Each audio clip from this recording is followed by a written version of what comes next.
Hey, it's JP here. I'm super excited because we got the Tamron 35-150 Z-mount lens, a 228 on the Z8.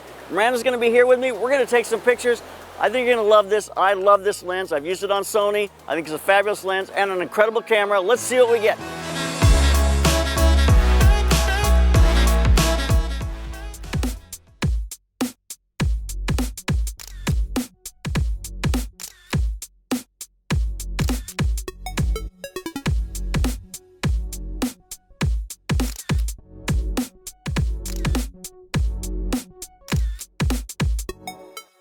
So I have shot on the 35-150 for a long time. Tamron first introduced this lens on the Sony mount. I've used it as a travel lens. I've used it as a video lens. It's just an incredible lens because rarely do you ever find a telephoto that's going to give you a 2.28. You can get 2 as fastest. Like for a lot of video people, they'll use a 24-105, which is a little wider, but doesn't give you near the reach. This is a 35-150 that gives you a 2.28. So it's going to start out at 2 at 35 and go to 2.8 by the time you get up to 150 millimeters. So it's going to give you nice bokeh, shallow depth of field. It's going to give you a beautiful image on that high end telephoto range, and it's going to give you a beautiful wide look on the lower end. So I think this is really a great video lens. A lot of people are using this on a Sony mount because rarely do you find an f2 or 2.8 in a range that's that wide. So use it on the FS6 and it just gives you a great video lens. This is a Z mount, so now we're on Nikon. Super excited to see them now make lenses for the Nikon Z mount. And this is a really good first introduction for them because this is a professional high-end lens. This is not a kit lens, this is a professional lens, incredibly sharp. I've used it over and over again, shot all through Iceland with it. Absolutely love the lens.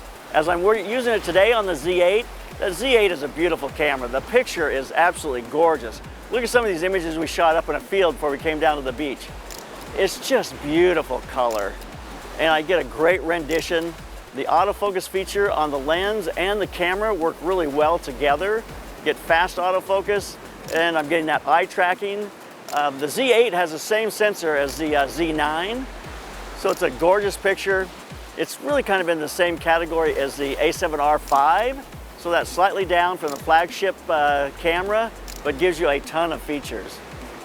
So let's keep shooting and let's just look some more images at that 35-150.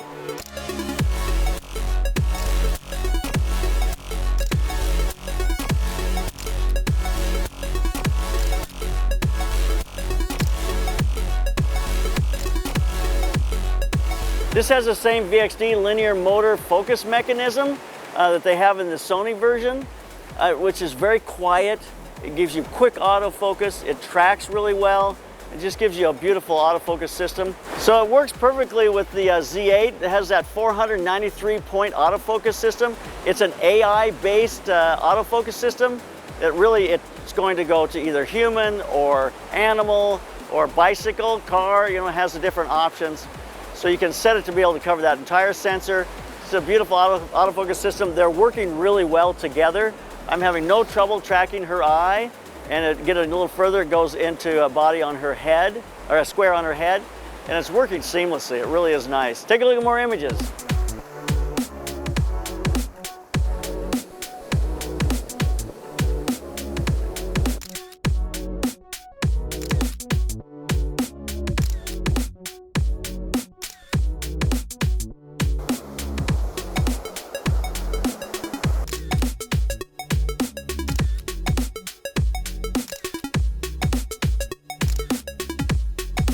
So from 35 to 40, you're going to get f2. From 40 to 60, you're going to get 2.2. From 60 to 80, you're going to get 2.5. And then you're going to go to 2.8 for the rest. The way I shoot this, I shoot after priority a lot. I'll go to, by 35, I'll set it on 2. And then the camera is going to track. It's going to, as I close down, it'll go to 2, 2, 2, 2, 5, 2, 8. But then when I come back to 35 millimeter, it'll go back to f2. So I can keep it wide open if I want it that wide open.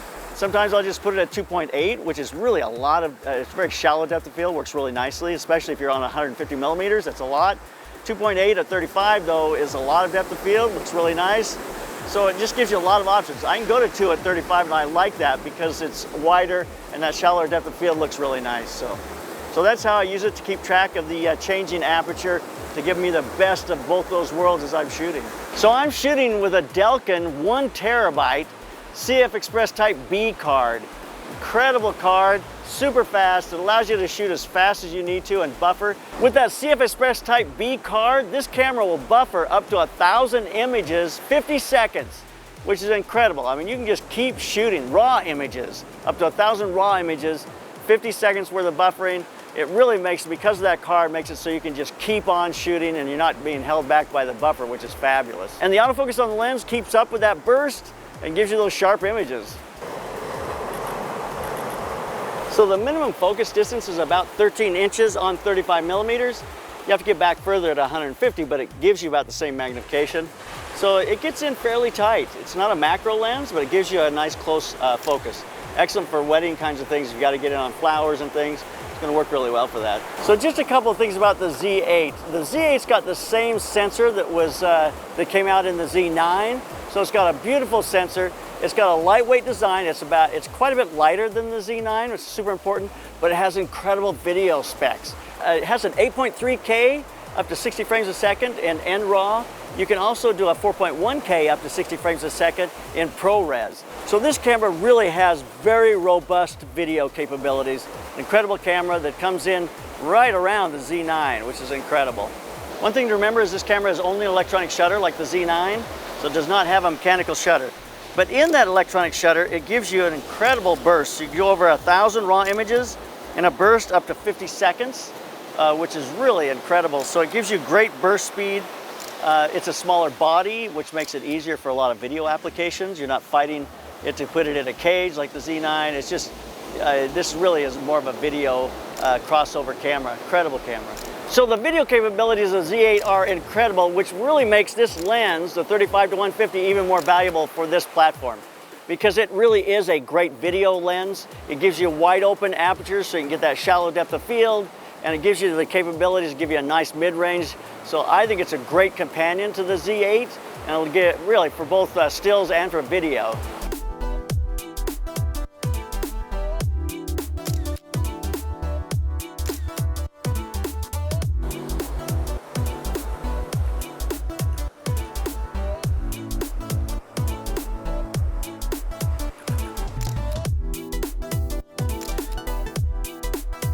So Tamron's 35-150 has 2 focus lock buttons. So you can change between 2 points as you push those buttons.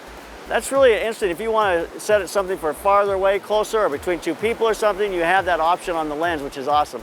It also has the port, the USB-C port, that allows you to plug in and to do all your updates with the lens, not using the camera. You can do it directly on the lens through Tamron's app, which gives you control of the lens. You can change the direction that it focuses. You can do all the different options to really customize the lens for your workflow and what you're used to. So that's been really useful, really helpful.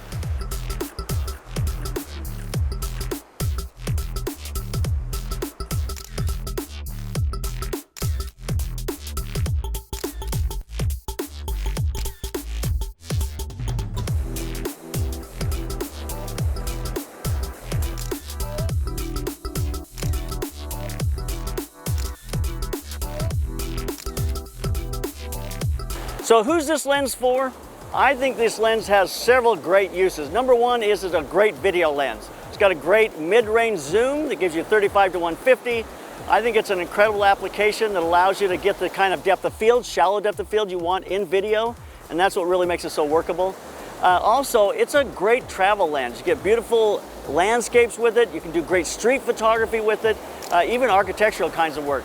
It really is a lens that lends itself to a walk-around kind of street photography travel lens.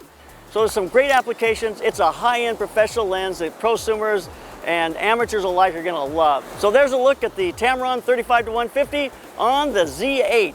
The Z8 is an amazing camera as well. The images, look at the images. You can see how beautiful they are. Absolutely stunning to look at. So if you like this content and you want to hear more, check out these things. So keep those cameras rolling. And keep on clicking.